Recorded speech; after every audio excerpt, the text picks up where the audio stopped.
Hey and welcome to Tech Tips everybody, with me Jacob. Today we have a GoPro video and it's the HERO13, which is the latest one in the bunch. And they've added a couple of things new to it that we're gonna go through, and then we're just gonna play around with an extra camera because it's fun.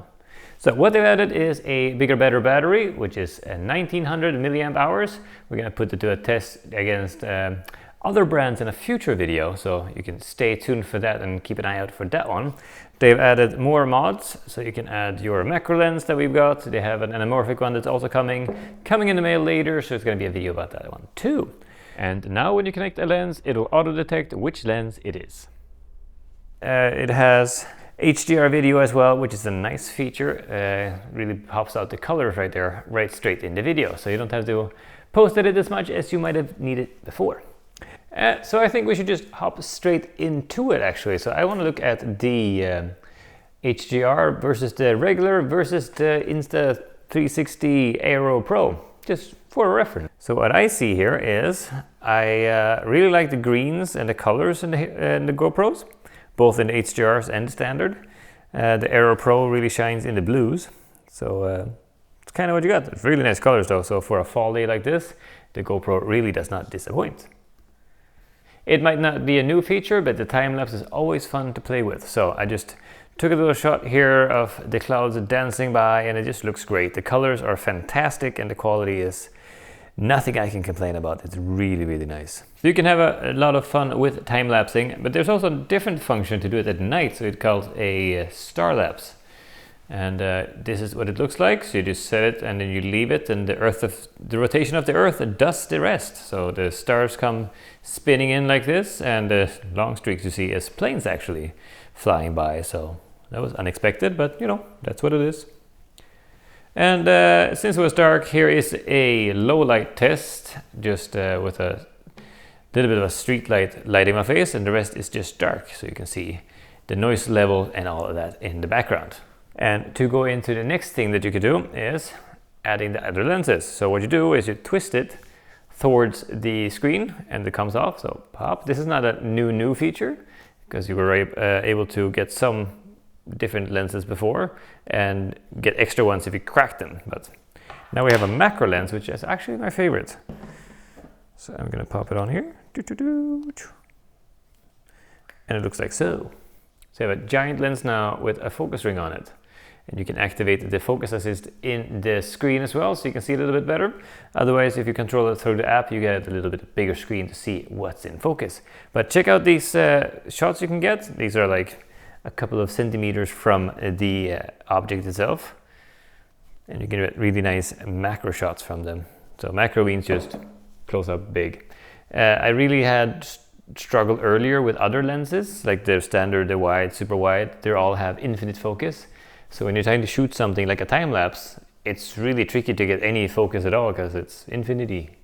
So everything is in focus and nothing is in focus, and that's just how it is. I don't enjoy that for focusing take, but for the wide shot, it's great, amazing. It looks fantastic, really. So yes, you can see here, you can put the leaf like almost at the lens and just get it close as possible. You can see the fibers in the leaf as well. If you did this with the regular lens, you would, yeah, like I said, everything in the background would be super nice and focused, but the foreground usually suffers. But I really like having this macro lens here. And I'm gonna send over to a little bit more fun macro testing. So I took the mountain bike out and went down to the trails just to see what the stabilization can do. And also, you know, playing with the macro, getting some B-rolls, just enjoy.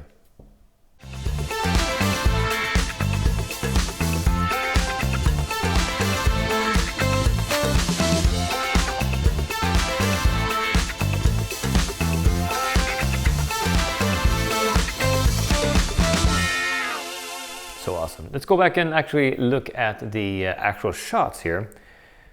So the first one, actually, just I'll let you see the difference between the hyper smooth, the nothing, and the hyper smooth auto or boost.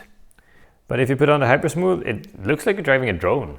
I mean, it's so smooth, it's actually insane.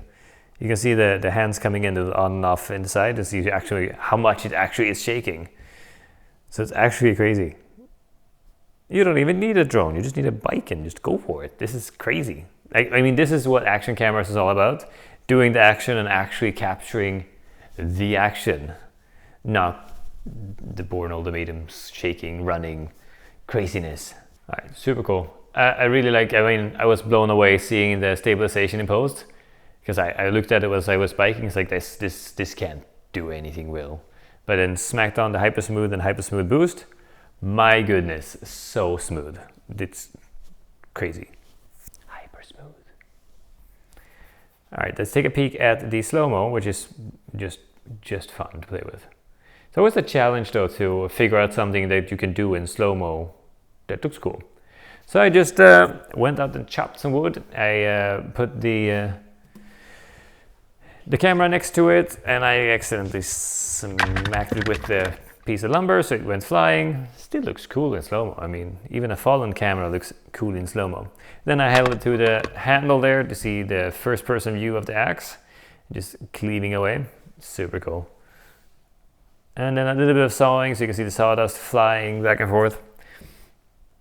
It's almost soothing to watch slow-mo and just about anything. And then just splinting off some little firewood pieces there. It's just, you gotta love slow-mo. It can make something as tedious as chopping wood look cool. It's pretty awesome actually. You can't talk about the GoPro without talking about their app, the Quick GoPro app. The GoPro Quick, sorry. It is actually very functional. I love that you can have your preview in it and you can actually see what's going on. It really helps when you're doing the focusing and such. It does have, if you have the subscription, that you can upload straight to your cloud, and it can do a quick reel, so you can see like a quick edit of what you did. So that's pretty cool. We're gonna test that out as we go ahead and get you some better video about that later on. Yeah. But as we go right now, you can get your media uploaded straight from it, so you can check it out what you shot, and also have a safe copy of it in case your GoPro goes flying in the woods or in the snow or somewhere. It's good to have a backup right there. But to control it right here is tap the power on. Oh, you're not on. Yes, you are. You're on. There you go. Connected. So you can enable a preview. You can see what you have in shot right there. Let's put that up here. Starting preview. Yes, I want to join the network. Just do it. Do it. All right, so you can see here in the screen what you see with the little GoPro, and you can see how close I am to this. Let's see if I can get that in focus. Where is it?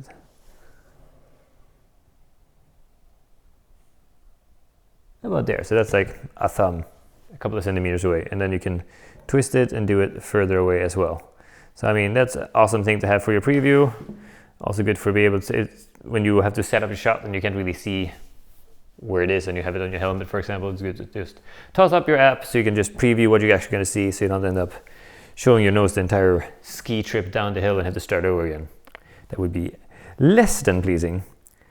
All right, let's see here. I have where's the settings in this? There's the settings.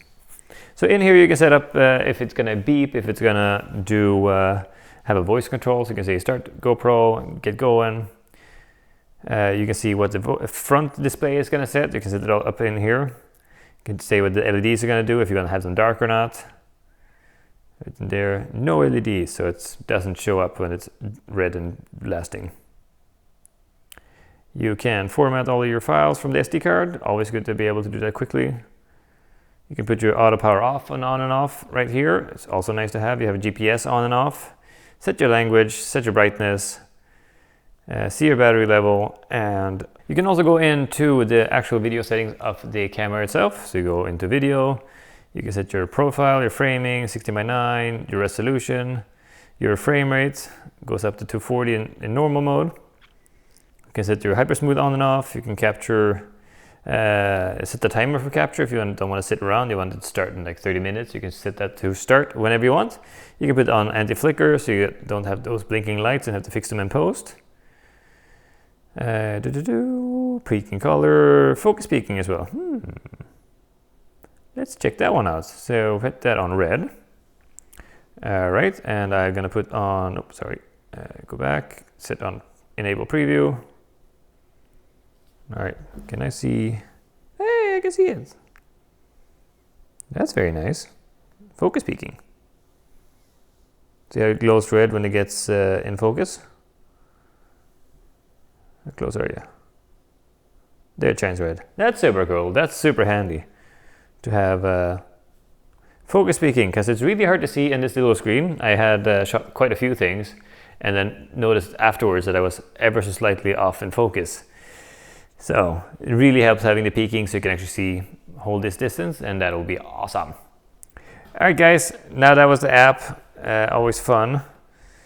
For me, at least. I don't know if you guys think it's fun, but I like apps and I like having Slowmo. That's roughly what I love with action cameras. So I really like playing with the Slowmo, the stabilization, and the macro lens. It's so much fun and can actually increase your creativity in a whole new pane. So you can actually get close to things like we did on the bike. You see the chain spinning, you can get your hands, you can really tell a story with it in a different way. Awesome. Love that you can set the focus manually as well. I really like it. We're gonna set it up against the Osmo coming up, and probably also the Insta360 just because we have it. So you can see the difference and which one you'd like better. Anyways, guys, always love to shoot these videos for you, and don't forget to like and subscribe, and I will see you guys in the next one. Bye for now.